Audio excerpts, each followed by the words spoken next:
Ավարտվեց Եվրամիության արևելյան գործընկերության Վիլնյուսյան գագաթնաժողովը։ Արդյունքներն ակնհայտ են։ Սերժ Սարգսյանը Վիլնյուսից վերադարձավ ձեռնունայն։ Որևէ փաստաթուղթ չստորագրվեց Հայաստանի եւ Եվրոպական միության միջեւ։ Գործող իշխանությունը տապալ է 4 տարիների բանակցությունները եւ վանկարկողները հիասթափվեցին։ Շատերը հայաստանյան պատվիրակության այցը Վիլնյուս համարեցին պարզապես ճամփորդություն։ Ուղղակի ճամփորդություն է, որը ստանձնել են, գնացել են, ման կգան, միգուցե մի տեղը կհաճախեն։ Եվ համապարփակ մանտրաշի մեջ է եւ տապալեց այդ ամբողջ գործընթացը։ Հայաստանի անունը Վիլնյուսում գրեթե չհնչեց։ Կողմերի միջև ընդունվեց միայն համատեղ հայտարարություն։ Արտաքին քաղաքական ուղեգծի կտրուկ փոփոխությունը դարձավ պատճառ, որպեսզի Եվրամիությունում Հայաստանը համարվի անվստահելի գործընկեր։ Վիլնյուսի գագաթնաժողովից հետո կյանքը շարունակվելու է եւ գործընթացները շարունակվելու են։ Ես միշտ մտածել եմ, որ երբևէ խոսելուց առաջ մտածելը որևէ մեկին վնաս չի բերել։ Եվրամիությունից դատարկաձեռն վերադառնալուց հետո իշխանական էլիտան հյուրընկալեց Ռուսաստանի Դաշնության նախագահ Վլադիմիր Պուտինին, իսկ որպեսզի նրա այցը հավուր պատշաճի կազմակերպվի, գործում ներգրավվեցին փոքր ու խոշոր տրամաչափի գրեթե բոլոր չինովնիկները։ Բարեկարգվեցին բոլոր այն ճանապարհները, որտեղով անցնելու էր Պուտինի շքախումբը։ Երևանն ու Գյումրին զարդարվեց ռուսական դրոշներով։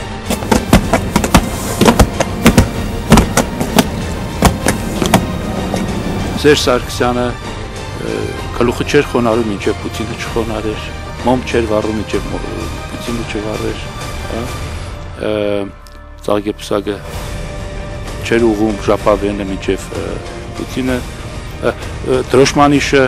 աշխատում էր չմարել, մինչև Պուտինը չմարել։ Ռազմավարական դաշնակից համարվող երկրի նախագահի այցի մանրամասները եւ հետագա զարգացումները կլինեն մեր դիտակետում։ Սակայն ակնհայտ է, որ գործող իշխանությունն այս տարիների ընթացքում արտաքին քաղաքական դաշտում, հետեւաբար նաեւ սեփական վարկանիշի ցուցանիշներում զգալի կորուստներ է կրում։ Իսկ հասարակությունը պարբերաբար իր դժգոհությունն է արտահայտում բողոքի տարբեր ակցիաներով։ Սակայն որքանով են դրանք արդյունավետ։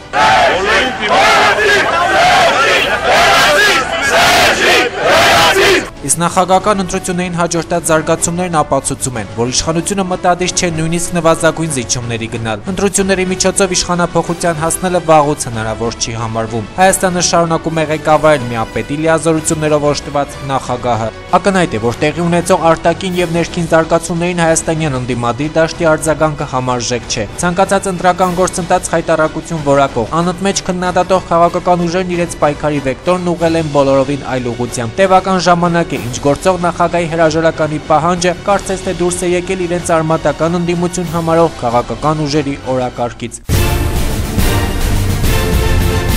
Հայ ազգային կոնգրես, Դաշնակցություն, Ժառանգություն։ 3 քաղաքական կուսակցություններ, որոնք ունեն տարբեր գաղափարախոսություններ, բայց ժամանակ առ ժամանակ նույն այդ ուժերին միավորել է մեկ ընդհանուր գործող վարչախմբից օր առաջ ազատվելու գաղափարը։ Մեկ օր արխիվից։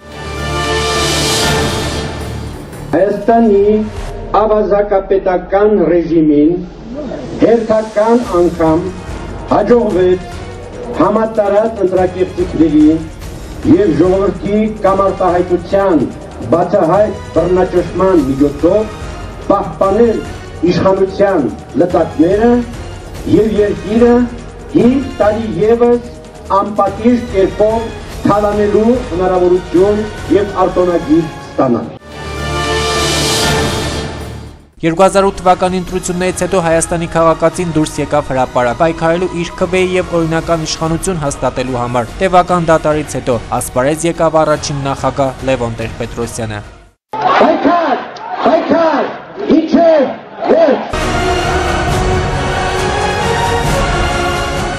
Սերժ Սարգսյանի վարչախումբն իշխանությունը պահելու համար անցավ թույլատրելի սահմանը։ Այն, որ իշխանությունը պատկանում է ժողովրդին, վիճարկելի չէ եւ ամրագրված է Հայաստանի մայր օրենքով, իսկ որ սահմանադրության կետերը ցանկացած պահի խախտելու խնդիր գործող իշխանությունը չունի, բազմից ենք ականատես եղել։ Դաշնակցական գործիչները օգտագործելով ցանկացած ամբիոն բարձրաձայնում էին, որ դեմ են գործող ռեժիմին, որ Հայաստանի սահմանադրության կետերը կոպտորեն ոտնահարվում են։ Իշխանությունը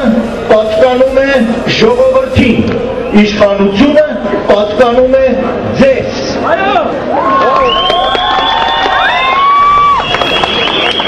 Մենք չենք եկել այստեղ իշխանությունը զավթելու, խլելու, կամ կաշառքով առնելու, ինչպես անում են ուրիշները։ Մենք չենք եկել իշխանությունը մոլալու,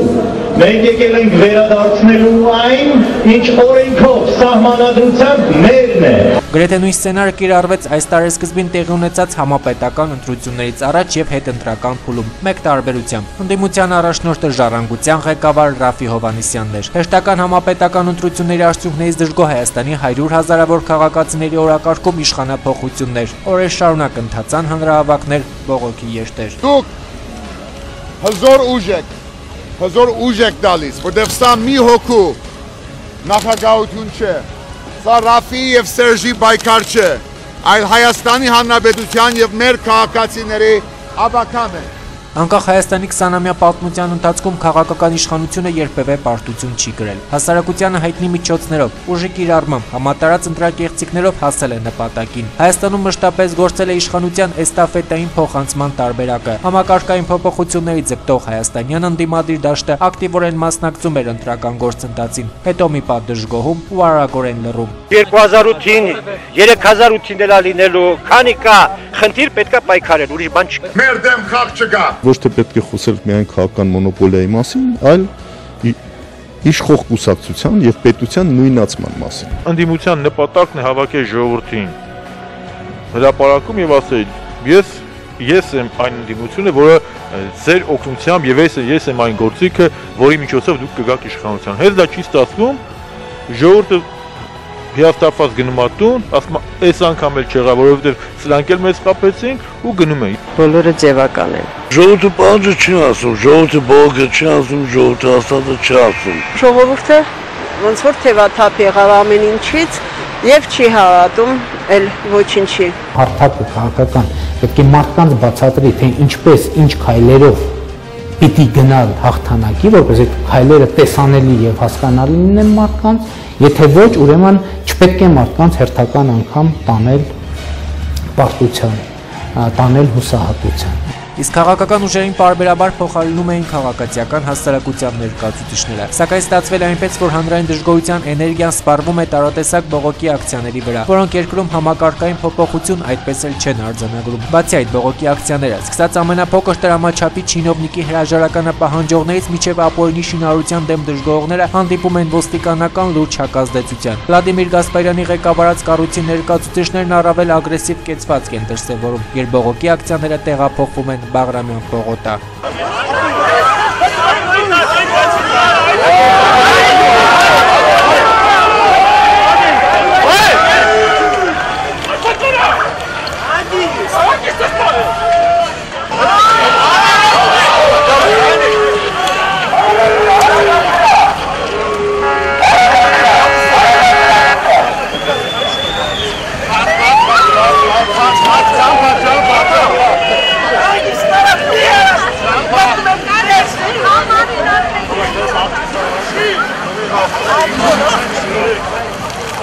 Այժմ անդրադառնանք նախորդ ամիս Մայրաքաղաքի ազատության հրապարակում զարգացած իրադարձություններին։ Պարբերաբար այստեղ բողոքի ակցիային իրականացնում արցախյան հերոսամարտի մասնակիցները, ներկայացնելով երկրում առկա համակարգային խնդիրները լուծելու սեփական տարբերակները։ Իսկ նոյեմբերի 5-ին տեղի ունեցավ հերթական քաղաքացիական պորտկումը։ Ազատության հրապարակում երթից առաջ Ցեղակրոն կուսակցության ղեկավար Շանթ Հարությունյանը Երևանի փոխոստիկանապետ Վալերի Օսիպյանի ներկայությամբ կոչով հանդես եկավ եւ իր կողմնակիցների հետ փայտե մահակներով եւ պայթուցիկներով զինված երթի դուրս եկավ։ Ակնհայտ որ խաղաղ երթի մասին խոսք լինել չէր կարող։ Ես կարամ իրավիճակ էմոցիոնալ իմ ընկալումով ներկայացնեմ, բայց յուրաքանչյուրը ինքը պետք է որոշի։ Դրա համար արժե է, որ ինքը հետա նախագահական պալատի վրա բենզինի շիշը ձեռը ու գնի մեռնի։ Շանթ Հարությունյանի բռնության կոչեր պարունակող հայտարարություններից հետո Երևանի փոխոստիկանապետ Վալերի Օսիպյանի գլխավորած ոստիկանական խումբը որևէ կանխարգելիչ գործողություն չիրականացրեց։ Ավելին, ոստիկանները շատ հանգիստ փայտե մահակներով զինված ցուցարարներին ազատության հրապարակից ուղեկցեցին մինչև Մաշտոցի պողոտա, որտեղ էլ բախումներ սկսվեցին նրանց միջև։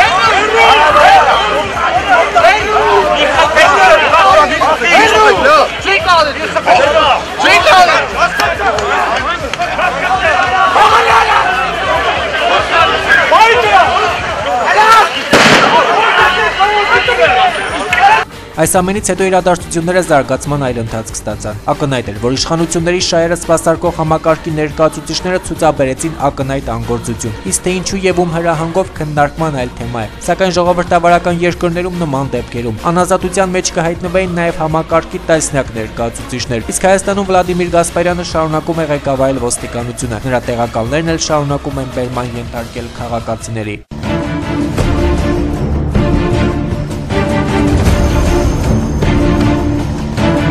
Նա ցույց է տալիս, որ ոստիկանությունը քաղաքական զենք է Սերժ Սարգսյանի համար եւ այդ զենքը կարող է օգտագործվել։ Սակայն ես կասեի, որ ոստիկանությունը իրեն այս իրավիճակում ավելի ծիծաղելի վիճակի մեջ դրեց, քան թե ցույց տվեց իր ուժը, իր կարողությունը։ Բարեմյան 26-ը ուղիղ տարավ դրան, որ լինի այդ բախումը, որպեսզի ծեծվեն, ջարդվեն մեր երիտասարդները։ Այն, որ երկրում որակական եւ արմատական փոփոխությունների կարելի է հասնել միայն կառավարման ներկայիս համակարգը ապամոնտաժելու միջոցով անհերքելի է։ Հետևաբար գործող նախագահի հրաժարականը օրակարգում պահելը պետք է որ լինի իրենց ընդդիմադիր համարող քաղաքական ուժերի գերխնդիրը։ Հրաժարականի պահանջն ամենևին էլ վերացական հասկացություն չէ։ Այն չի կարող եւ չի ենթադրում ժամանակ առ ժամանակ հայտարարություններ անել ու մոռանալ դրա մասին։ Հրաժարականի պահանջը օրակարգային խնդիր դարձնելը ենթադրում է գործնական, հետևողական եւ հաջորդական քայլեր։ Բայց ես չեմ ուզի երբեք դա անկառավարելի պորտկում լինի, որտեղ պորտկումը վնաս է ընդհանրապես երկրին, Ղարաբաղի խնդրին, քո միջազգային ռեյտինգին։ Ես կուզեի, որ դա լիներ կազմակերպված։